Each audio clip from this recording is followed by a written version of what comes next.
What is going on, everybody? Welcome back to the show, Under Center with Abelson, presented by the Real Spiel Podcast. Wow, wow, wow is all I have to say. Another incredible weekend of college football. Week 10 did not disappoint. As always, there's never a bad weekend in college football. And I know this weekend didn't have a lot of the lore and hype that it did in preseason. We had those preseason rankings. But there was still a lot of great matchups, a lot of great outcomes to these games. And I mean, the fallout from some of these games we'll talk about today. The action from some of these games. We got some coaching news on this Sunday evening. We have a lot to get into, a lot of games to recap and just to go over, and a lot of storylines to go over. So I don't want to waste a lot of time. So let's get into this. Before we do, though, don't forget to like, comment, and subscribe. As always, you know we're here a couple times a week talking all things college football. So let's get into it. Before we officially start, I just wanted to go over the picks. We did not have the best weekend with our picks. After stringing a couple good weekends in a row, after getting over 500, we're starting to hit a little bump in the road. We did not have a good weekend. We got Tennessee wrong, -3.5. We got Georgia wrong, -7.5, which we'll definitely get into. We did get Texas right, -2.5 by the skins of our teeth. We got Ohio State right, -20.5. We got South Carolina wrong, plus 12.5. They kept it close for a good stretch. Obviously, we got Miami wrong, and then we got Cincinnati wrong, where they just got the doors blown off of them. But yeah, we'll get into some of those a little bit more in depth. But just wanted to real quickly go over the picks of the week. We went 2-5 on the picks. Not great, but we got a couple more weekends of regular season play to bounce back, try and get over 500. But yeah, terrible weekend. I guess we'll start with some of the early 12 o'clock action that we had. I guess Texas and Vandy. That's a good game to start with. I mean, this was a game where this was one of those situations where the score of the game just didn't really show how the game actually went. I mean, Texas just absolutely dominated this game. If this is the Texas that we see for the rest of the year, I think Texas has a good chance. They play Georgia, they play Texas A&M. I think they have a good chance to win those games if this is the Texas that we do see. Arch Manning obviously had his best game of the year.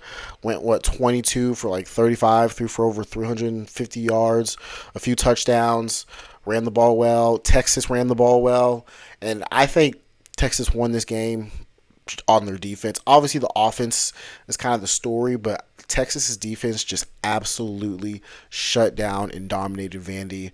I mean, that defense was hell-bent. They were getting pressure on Diego Pavia. I mean, in the first half, it seemed like every time Diego Pavia dropped back, he was getting sacked. I think he got sacked 3 times in the first half alone, which there was a crazy stat that I think this whole entire year, the Vandy has only given up 7 sacks all year. And they sacked him 3 times in the first half alone. They ended up with 5 sacks for the whole entire game. But yeah, the defense was just able to get consistent pressure on Vandy. They were tackling well. Vandy players weren't breaking tackles or anything. They weren't running for big runs. They kind of held that running game in check for Vandy. And then on the offensive end, this is the type of play calling we like to see from Sark. A lot of short stuff at first, kind of get Arch Manning going, all swing passes, screens, get the ball in players' hands, and then that kind of opened up the game, and you could see Arch was getting a lot more comfortable. I think the first touchdown for Texas was a little screen pass where I think Wingo or Moore just took it to the house to kind of get things going. I was really impressed with Texas's offense. I think they scored on their first 4 drives. I think they got a touchdown, a field goal, and then a touchdown. But they were just in the red zone, getting to the red zone with will and just actually scoring. Because, Texas does have a history in the last couple of years of not really being able to score when they do get in the red zone effectively. But every time they got in the red zone today, it felt like they were getting points on the board. And again, this is one of those situations where it was kind of like the Miami and Florida State game a few weeks ago or a month ago, however long that feels like a lifetime ago at this point. But yeah, it was like the Miami and Florida State game where Miami went up 28-3, and Obviously they were dominating the game. Kind of fourth quarter, take your foot off the gas, and Florida State ended up scoring, all the damn near all their points in the fourth quarter, and making that game a little closer than it really should have been. I don't know how people want to gauge this. I don't know if that's a bad thing or if that's a sign of concern. But when you're dominating the game for 3 quarters and the team's just absolutely doing nothing, naturally, I think, especially when it's the fourth quarter, the team's only going to get a couple possessions. You don't really think anything's going to happen. It was 34-10 going into the fourth quarter. It did feel like Texas just kind of completely took the foot off their gas. I mean, Vandy scored 20 points, 21 points, all in the fourth quarter. 14 of those points came with like less than 4 minutes left. There was a lot of open cover, a lot of open zones. You could see Texas was just kind of playing soft coverage, and Diego Pavia, I think he threw for 200 yards in the fourth quarter alone. And one of those plays was a busted coverage that went for like 75 yards. So, that's a busted coverage. And again, that's not too much of a concern for me. Obviously, Texas was, dominating the game. It was close, though. It was close. We got the -2.5 spread barely. I mean, Vandy did recover that onside kick that the dude literally grabbed, and it looked like the other player kind of knocked it out of his hand, and it went out of bounds. I mean, they were that close to giving Vandy one more chance to maybe get a Hail Mary or a field goal to send it into overtime. But Texas got the job done. I've been a little low on Texas lately. I mean, I have every reason to. They went to overtime with Kentucky and Mississippi State. Like barely should have very well lost those teams. It was down 17 in Mississippi State. Kentucky had a 4th and goal in overtime at the 1-yard line, where the dude just didn't get it, and that would have put them up. And Texas, the offense was pathetic, and they couldn't even score, so they would have probably lost that game. So I've been kind of down on Texas. I think last week in my poll I had them at 25, but this was a very, very gutsy game for Texas. You're at home, you're playing Vandy, backs are against the wall. And you come out and your defense just plays motivated. They lock everybody down. The offense is humming, and you just play a good, complete game. So I'm impressed that we saw that from Texas, because that's not really something that we've seen from them really at all this year. I think this is the best overall game that team has played all year. So shout out Texas, man. Arch Manning. You can see, I think he's like the last 2 games. I think he's just now starting to finally get comfortable with things. I think the last 2 games, were his best games as a thrower and as a quarterback. And everything is still ahead of Texas. They have 2 more tough games against arguably the 2 of the 3 best teams in the SEC right now. They play Georgia at Georgia, and then they play Texas A&M. That'll be at home, but if they can win, both of these games, they can make some noise. 9-3 Texas with their schedule that they've played and their losses. Do they make the college football playoff? I don't know. I think Oklahoma's maybe arguably the only 9-3 team that could potentially make the playoffs, just because of how loaded their schedule is. But yeah, gutsy win by Texas, backs against the wall. An elimination type game where if you lose, you're probably not going to make the playoffs, and you go out and you get a big time win. I guess next we can talk about Ohio State and Penn State real quick. This is a game where I picked Ohio State and the spread -20.5. Credit to Penn State. They made it close and competitive in that first half. I think it went to halftime at 17-14. Ohio State was up, winning 17-14. Ohio State fumbled in the second quarter, right before the half, and I think Penn State punched it into the end zone. But in the second half, you can kind of see why I like the spread on this one, and why I think Ohio State has the right to still kind of be the number 1 team in the country, because this Penn State team is still talented. They're still talented. You could clearly see, talent was on that field. Things just kind of haven't worked out for them this season, and the season just clearly hasn't gone the way it should have. But that's still a talented group. They can still play, Ohio State and teams competitively. But at some point, Ohio State's talent, Julian saying he's playing on a different level right now. Jeremiah Smith, oh my gosh, he's playing on a different level right now. That touchdown that he had in the second half off the tip when he caught it with one hand, and that was absolutely insane. Carnell Tate at this point, he's free for an anytime touchdown. I think he scored a touchdown in what 4 or 5 straight games. So that receiver duo is just playing incredible. Um, this is not really a game we need to spend much time on. Not really. This game doesn't really have a lot of meaning to it anymore. Penn State's season is clearly over. Feels like they're looking on to next year. So I didn't think Ohio State would have too much of a problem covering this spread. It did kind of take them a while to get things going, but once they eventually got things going, you could see they were just kind of too much for Penn State. I didn't think Penn State's offense was going to have an easy time getting points, and outside of a fumble in their basically own end zone or on their side of the field that got them in the red zone, and outside of that, they really didn't do much. This is not really a game we need to spend much time on. So, Ohio State, they did cover my spread, minus 20.5, and they're rolling, man. They're rolling. Again, I can't help but always bring this up with Ohio State. I just want to see them get tested. And again, I don't know if it's because they're so good they're not being tested, or if because the kind of their schedule, because they can't control their schedule. They can't control that Texas was terrible at the kind of the beginning of the year. They can't control that Penn State fired their coach and their starting quarterback got hurt. Illinois was an overrated team kind of to begin with. Washington, they're a good team, but they don't feel on that level yet. So there just isn't a lot of meat and substance in their schedule, so you can't blame them for that. And they're doing what you should do. They're doing what you should do against a schedule that doesn't really test you.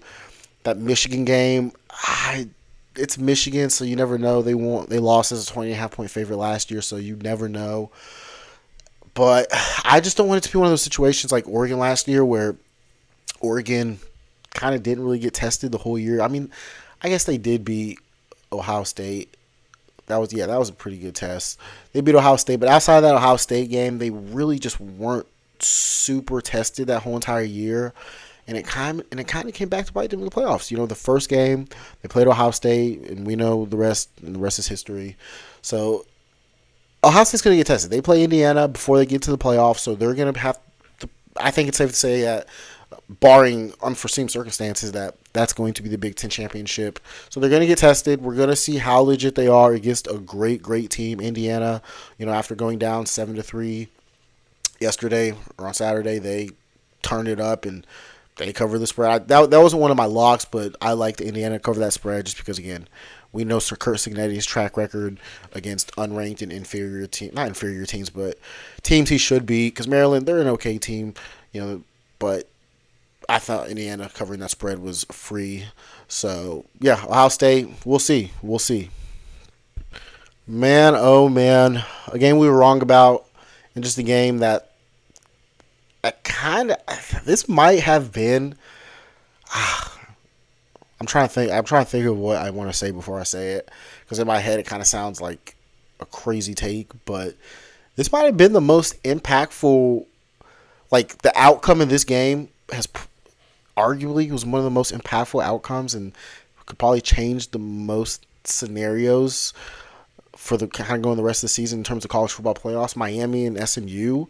I mean, first of all, can we just in my preseason?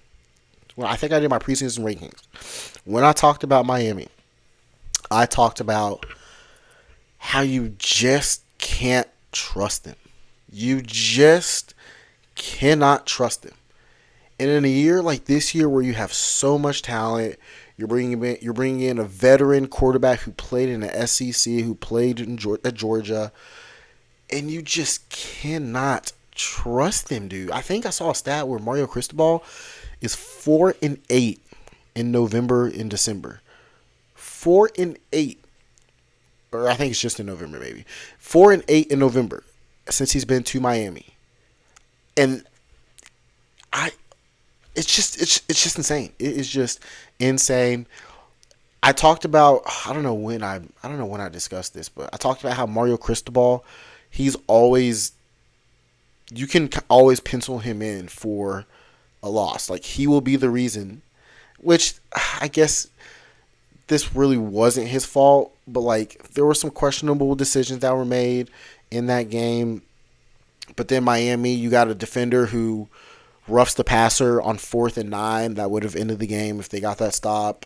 Carson Beck, your quarterback, your veteran quarterback, turns the ball over, throws a pick in overtime on the goal line. So I guess you can't really put that all on Mario Cristobal, but I just feel like those plays are extensions of the coach. It starts from the top. And in the past, we've seen Mario Cristobal, whether it was Georgia Tech a couple years ago, we've just seen these games where he just doesn't get his team ready to play, or they're just undisciplined. And can we talk about like the penalties? Miami's been struggling with penalties all year. And I think that's a product of the coach and a product of not getting your team ready to play. And I don't want to discredit SMU at all, because this is a game where it really felt like, and kind of in the first half, like it felt like this is a game Miami should have won and should have been up and won easier.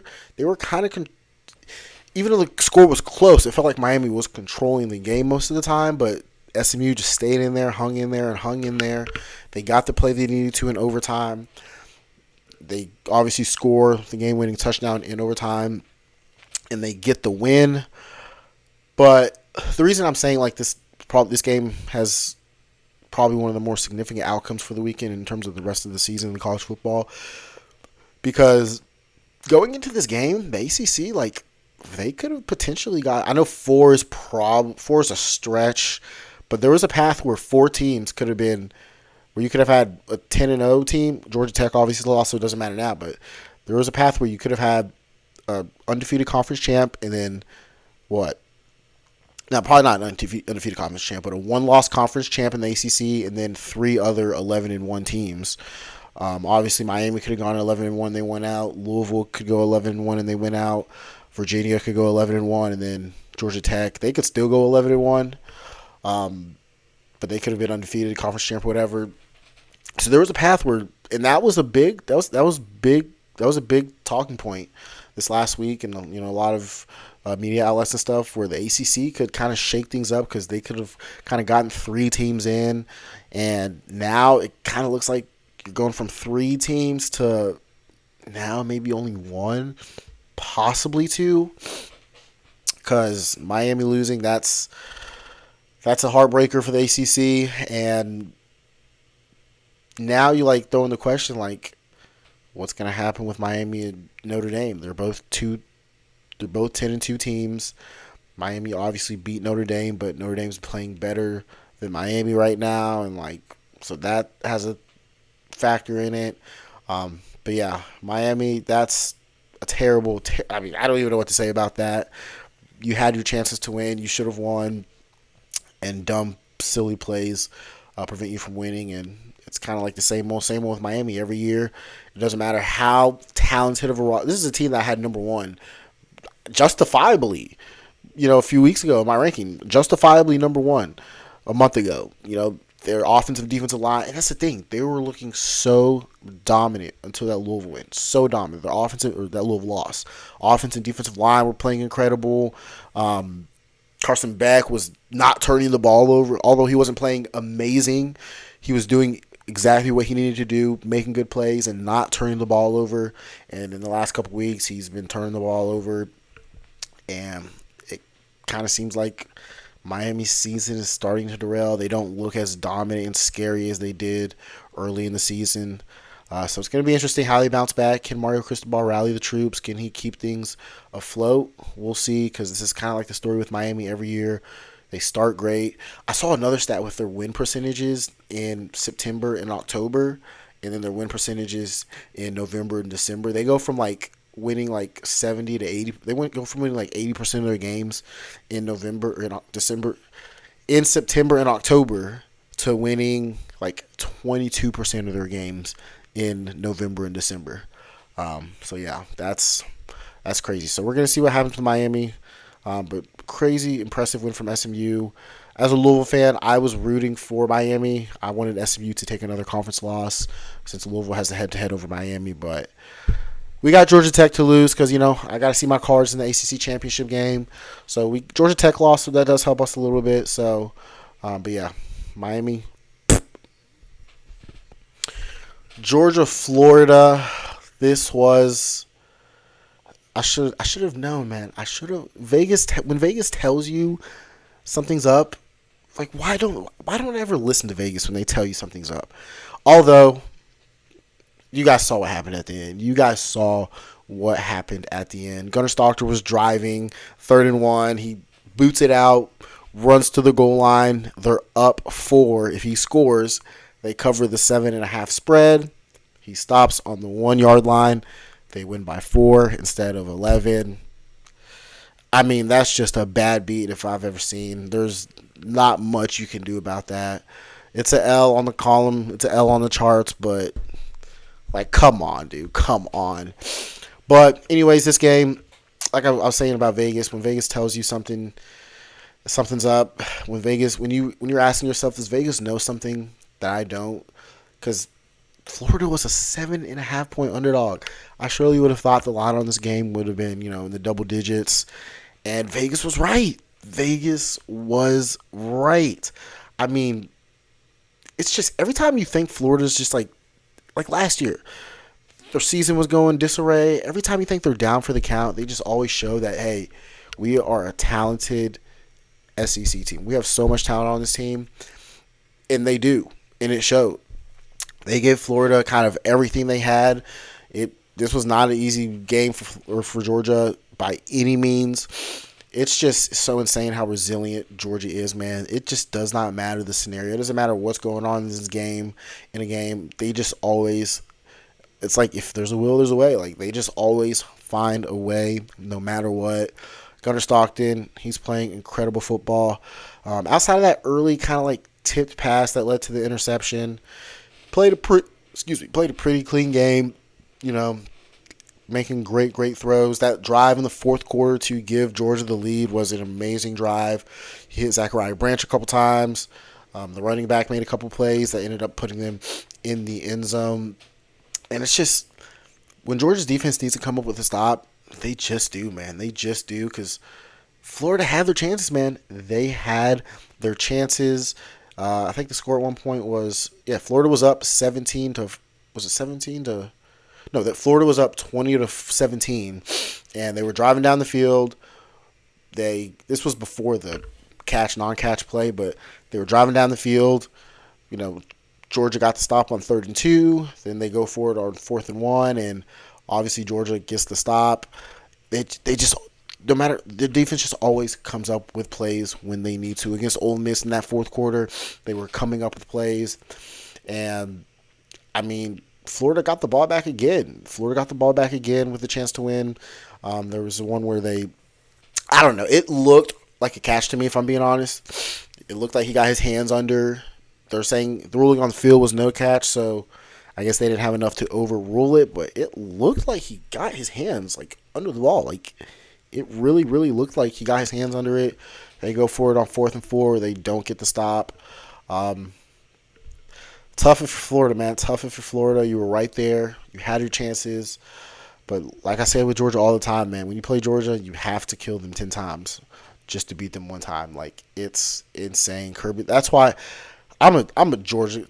I root for Louisville, but Georgia's probably my second team that I root for. I just love what Kirby does. I just love how he runs the program. I love how he gets his guys to play hard. And you can see it, man. Anytime Georgia plays, it looks like they're just, I don't know what, I actually do know what he says in his halftime speeches. Obviously, a couple of his speeches have gotten leaked before, but these guys just play like they'd run through a wall for him, and I think they would, because he's a great coach, man. He's a great coach. So good winning for Georgia. Obviously their playoff hopes are still. This game, I don't think would have really affected their playoff hopes. Would have made it a little harder because they do still play Georgia Tech. They do still play Texas. So a good win for them. Not even on the road, but kind of on the road. But a good win for them nonetheless. Tennessee versus Oklahoma. This is a game I'm not mad about being wrong about. This was kind of a tough game. I leaned towards Tennessee, kind of really because they were at home and Oklahoma just hasn't really been playing well lately. But talk about a gutsy win, man. Like I was saying about Texas earlier, this was another back against the wall. You take your third loss, it's going to be very, very hard for you to make the playoffs, for you to do anything. Like I did say, though, Oklahoma is probably one of the few teams who could lose 3 games and still make it because their schedule is still pretty tough. I think they still play Mizzou. They still play Alabama next week. They still play. I forget who else they play. But they still do have a pretty tough schedule. So this is probably one of the teams who could take 3 losses and still make the playoffs depending on those other wins. But yeah, Oklahoma, man, backs against the wall. Their defense played incredible. It looked like early that Tennessee was kind of like running up on them. I mean, Tennessee out the gates. Joey Aguilar, boom, boom, touchdown. They go up. Oklahoma, they didn't do anything really with their first possession, and then Tennessee again. They have the ball. They're driving the field. It looks like they're going to score again to go up 14-0. Out of nowhere, the defensive line just blows it up, sacks Joey Aguilar, fumble, scoop and score, touchdown, and that was it was so early in the game where it didn't feel like it was going to be that much of a momentum shift or that much of a game defying play, but I think that was what kind of really flipped the script because from that point on, I mean, Tennessee just kind of struggled in that first half. It was weird because Tennessee was their offense was looking good. I think in the first half, like a quarter and a half in, Tennessee had like 226 yards of offense and Oklahoma had 36 yards of offense. But the game was still tied 7-7. And I think at this point it was 10-7 maybe. I think Tennessee had just kicked another field goal to make it 10-7, and then Oklahoma got the ball back or something like that. But yeah, it was like 226 yards of offense to 36 yards of offense. And it's that close of a game. And that was just kind of the story in the first half. Every time Tennessee would get in great field position or great scoring position, turnover or just something would happen. Like they had that fumble off the scoop and score. Then Joey Aguilar threw another pick, threw a pick when they were on their side of the field. They missed a field goal. He threw another first half pick. And both of those picks were bad. The first pick, he just threw it. I guess he just didn't see the safety. Safety came in. The second pick, I mean, he just threw it over the receiver's head, and the receiver really didn't make a play on it. Pick, and again, both of those picks led to Oklahoma field goals, which kind of kept them in there. They took a 16-10 halftime lead, and Oklahoma didn't really. It's weird because Oklahoma didn't really do it didn't feel like they did too much. Like it just felt like they didn't really make the mistakes. Obviously, I know John Mateer did have that one interception, but it wasn't really his fault. He threw it, receiver caught it, and then popped out or whatever. But it just felt like Oklahoma just limited the mistakes.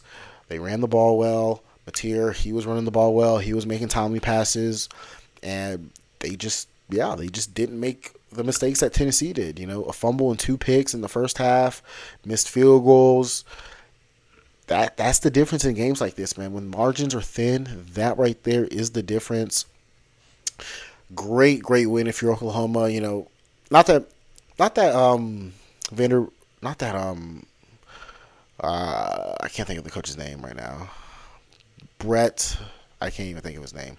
I'm spacing out, but not that he was on the hot seat, but it did feel like things were gonna get shaky, maybe going into next season, towards the end of the season, if the season kind of just went by the wayside. Brett Venables, I don't know why I couldn't think of his name, Brett Venables, but this is a huge back against the wall, facing your third loss on the road in that place, Neyland in that place on the road, and a night out. Everything was there for Tennessee to kind of have their moment, have their game. And again, this is why I don't have Tennessee ranked high. I think on my last week's rankings, I had them at 18 because they feel like a good team, but they're just not there, man. They're just not there. Again, their only good wins are Syracuse, and who else have they played? Syracuse and I like that's it. Like I can't even think of like any really real memorable wins that they've had because haven't they just haven't had them.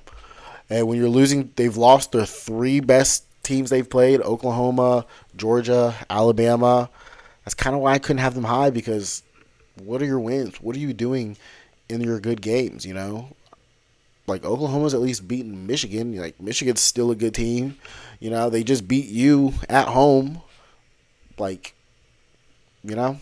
But yeah, great win if you're Oklahoma. Again, they still have a tough stretch towards the end of the season, but winning this game definitely helps you stay alive. And it's going to be interesting to see because last year, and we were right. Last year, it felt like no 3-loss team would make the playoffs. It it felt like that from the jump. How in the 14 era, that second loss was kind of a death blow. Last year, it felt like 3 losses was it. This year's a little weird, though, because there's going to be a lot of 1-2 loss teams. A lot, man. Even just if you go look in the SEC right now. Bama, Georgia are 1-loss teams. Vanderbilt just took their second loss. But yeah, Bama and Georgia are 1-loss teams. Think of the 2-loss teams. I'm just starting with the SEC, but think of the 2-loss teams. You have Oklahoma. You have Vandy. You have Missouri. You have Texas. 3-loss teams. You got Tennessee.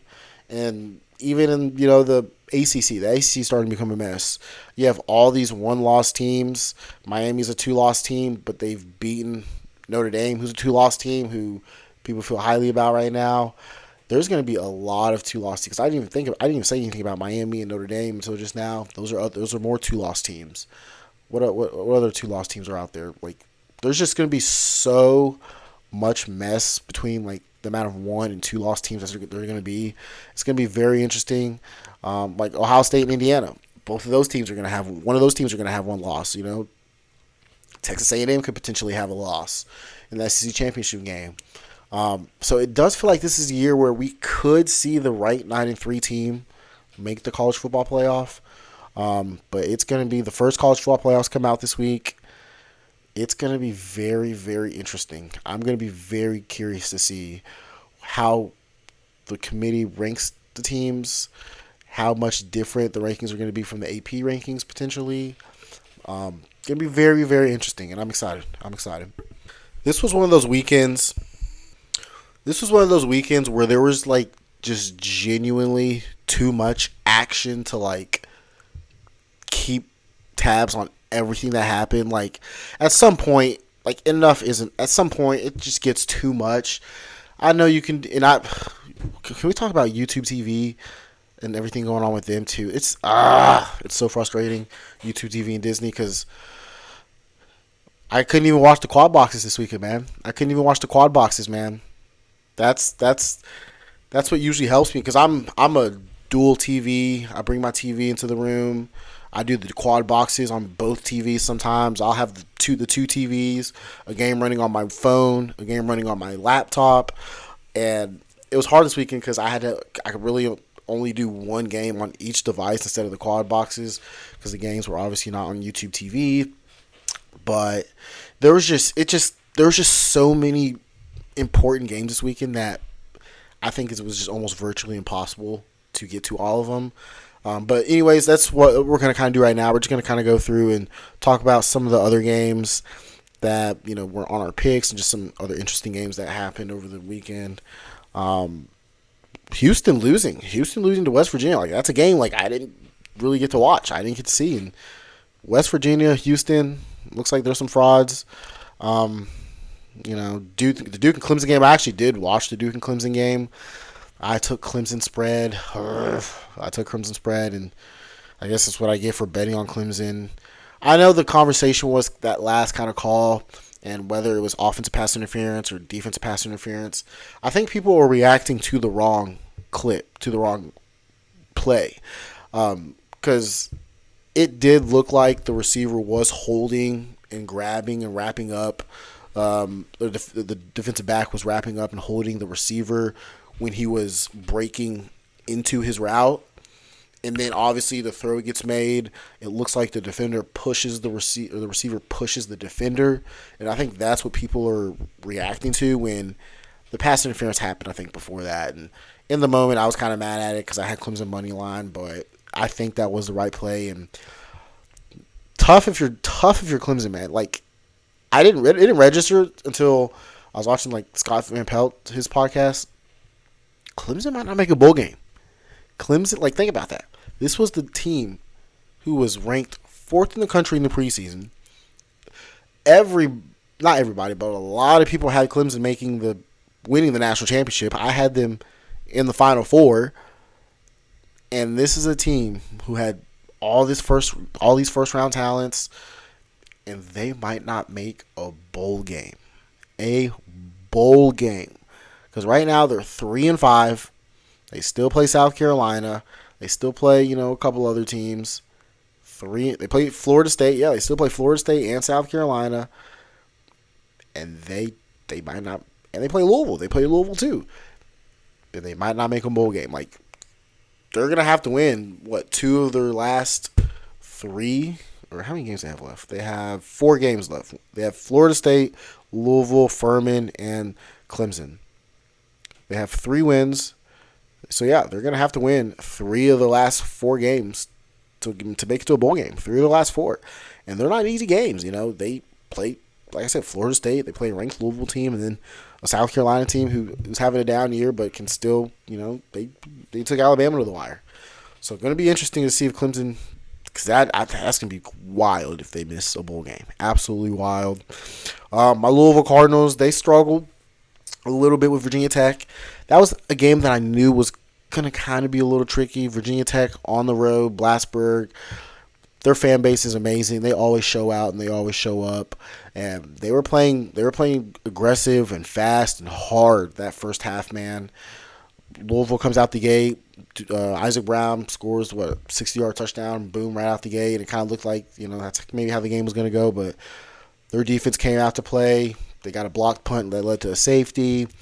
But Louisville went to the half. Jeff Brom, he's this year specifically, Louisville has been a great second half team. We were down 17 to Pitt, and in the second half we flipped the script and we flipped the switch and poured it on. And I think that starts with the defense, because when you're in a deficit, you got to get the stops before you can even start thinking about scoring, obviously. And that's what they did. And Virginia Tech didn't score a single point in the second half. They scored 16 in the first half, and they ended the game with 16. So shout out to Louisville's defense. The running game, Kewan Brown was making plays with his legs, and the running game was playing well. So, hey, shout out to Louisville. When you're in November, it's just about surviving and advancing, man. Surviving and advancing, and that's what Louisville did. So shout out to Louisville, man. And they're in a position, man. They are in a position to, especially with Georgia Tech losing, which we can talk about. Georgia Tech lost. That opens things up, man. That opens things up, because it looked like Virginia and Georgia Tech were basically on a collision course to make it to the ACC championship game as undefeated conference play teams, but Georgia Tech lost to NC State, and that's another one. That's another one where why didn't I listen to them? Why? Vegas was telling you something was up. Vegas was telling you something was up. The spread was only 4.5 points. 4.5 points.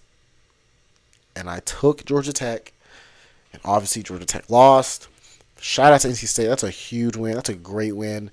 And again, this was not a great weekend for the ACC, man.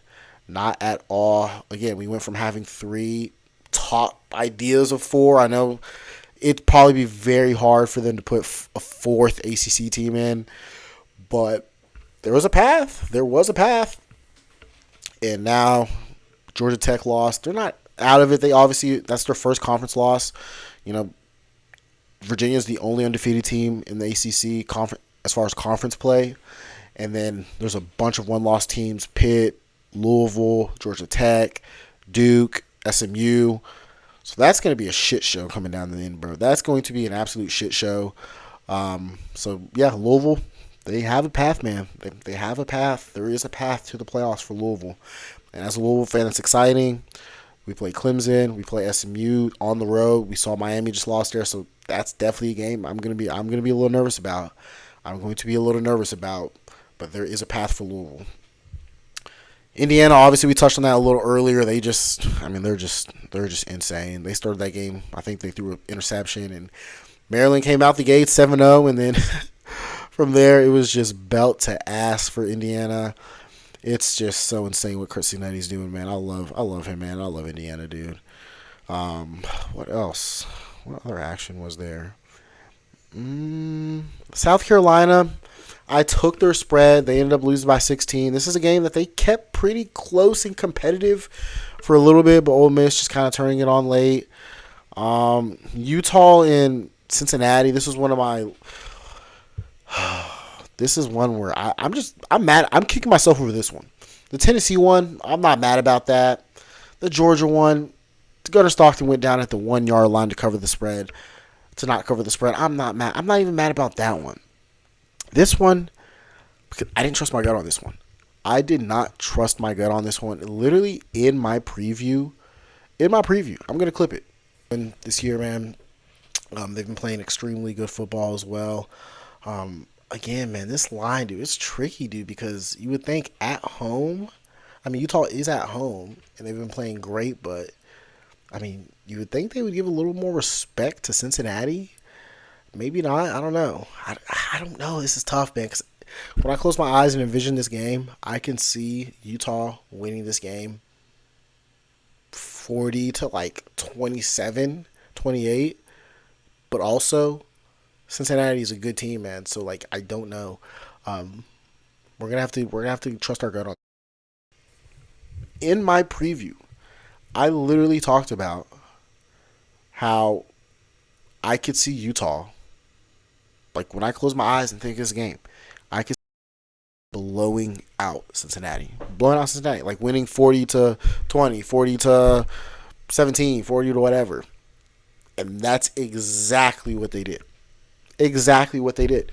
What a possibility and the likely scenario of what I envisioned this game to be is exactly what happened. But I thought Cincinnati was a better team, but Utah, that's a tough place to play. Night game. Utah is just playing on a different level right now. So great win for Utah, man. Great win for Utah. That's one that I'm kind of kicking myself over. USC and Nebraska. USC pulling out a win, 21-7. It wasn't pretty, but they got the job done. I just saw reports that Dylan Raiola, he is out for the rest of the season with a broken leg, broken tibular, fibula, whatever. So that's brutal. That's so brutal if you're Nebraska. I know they lost this game, but they still had so much to play for. Clearly, I don't think they were going to be playing for the playoffs, but even winning 8-9 games this year for Nebraska would have been, in my opinion, a major success. I know maybe Nebraska fans don't feel like that. I think because at the beginning of the season, if you told a Nebraska fan you would win 8 or 9 games, they'd be like, "Oh yeah, we take that any day. We take that." But then they kind of started out great, and then it feels like the expectations may have gotten a little too high too fast for Nebraska. And now your quarterback gets hurt, you're done for the year. I'm not sure who the backup is. So it could be a situation where, Nebraska, they made a bowl game, though. They made a bowl game.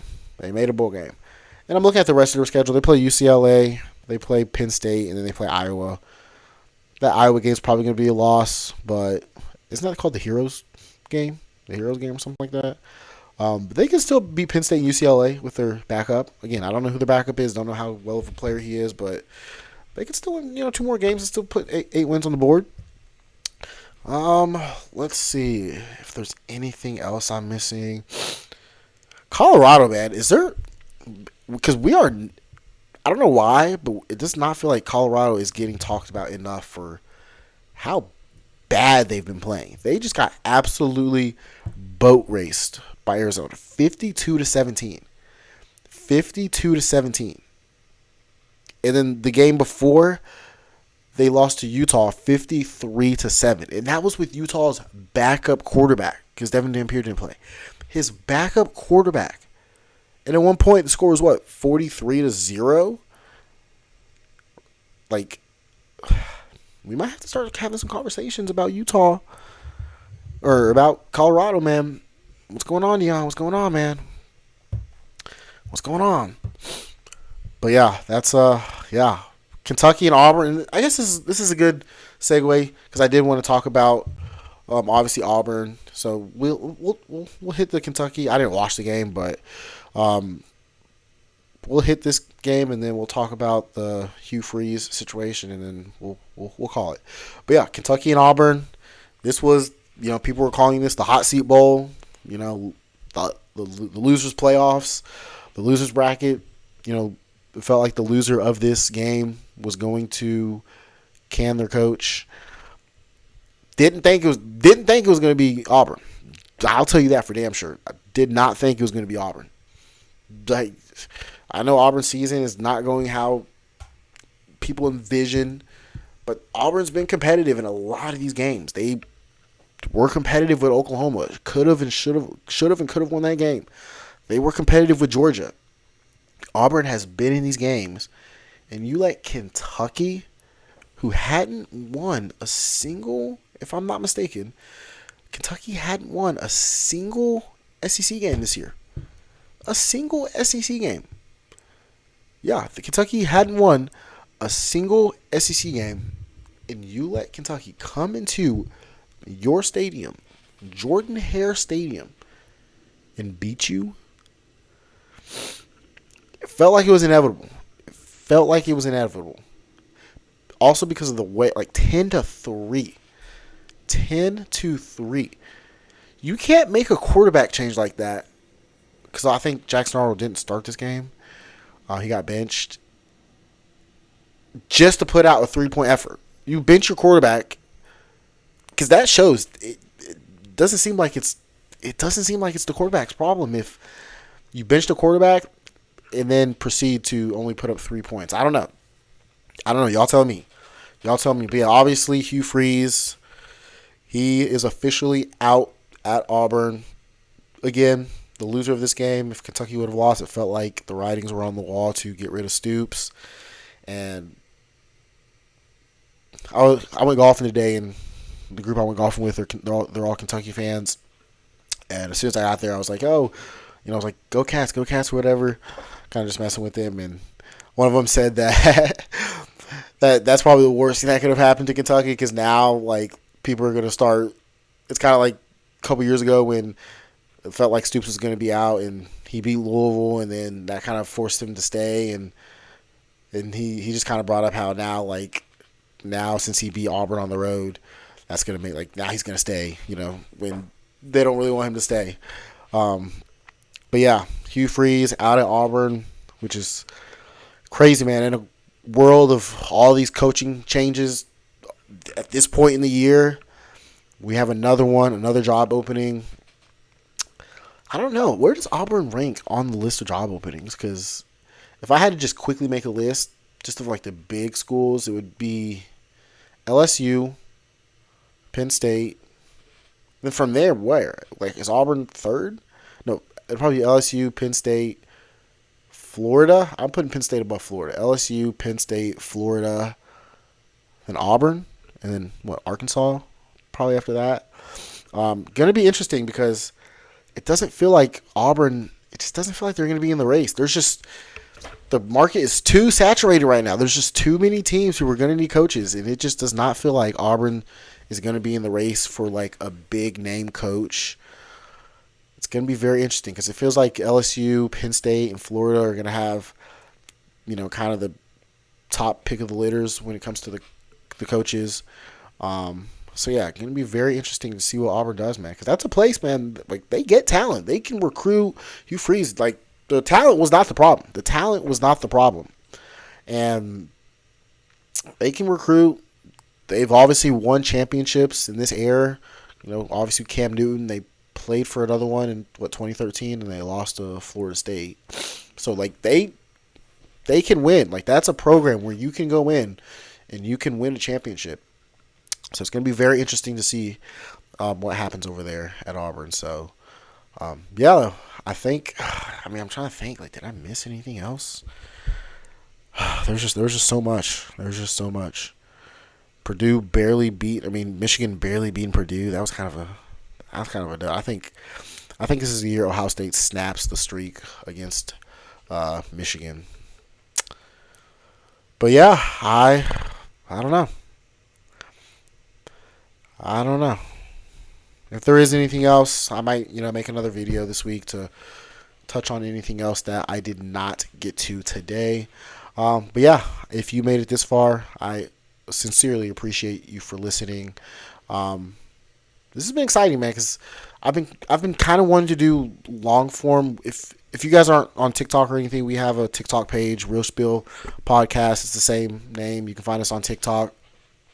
I've been making short form content on there on that TikTok for a little bit, but I've been kind of wanting to do the long form YouTube type thing for a while. And my brother Roman, he's the one that started this Real Spill podcast. He works in the local media market here in Louisville. Wanted me to run this college football page for him. I'm a college football junkie, so I said, hell yeah, I'll do this. So yeah, I'm happy with how things have been going so far. We have made it 10 weeks into the season. I love doing these previews. I love talking college football. I could talk about college football all day if I wanted to. So, for any repeat listeners, for anybody who has this is not your first video watching, I really appreciate you guys for listening. And don't forget to subscribe. Don't forget to like, share with a friend, drop a comment. I take any comments, criticism, anything that could be better, anything I'm doing good. Whatever comments, just go lay them out. Go lay them out. But yeah, I appreciate it. Gonna do a preview later in the week. Gonna drop my AP top 10, or no, my AP poll, my poll, and probably I don't know. We'll react to the college football playoff first official poll, the first official college football playoff rankings. We'll react to that one. So yeah. Anyways, I appreciate you guys for listening. Thank you.